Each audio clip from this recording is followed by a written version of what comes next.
后来，这个总统蔡英文下晡伫民进党的党中央针对着秋冬防疫甲美国猪肉发表谈话。那针对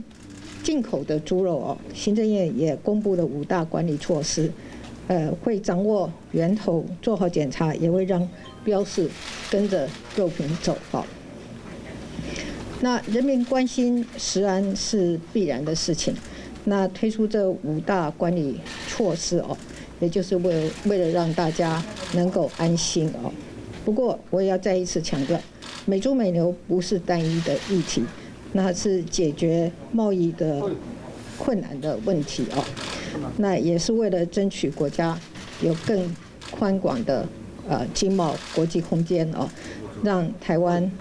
可以重返国际经济舞台的一个很关键的一步哦。那我也很乐意看到，昨天在立法院已经恢复质询哦，透过询答哦，问题和答案都能够更清楚地呈现在国人的面前。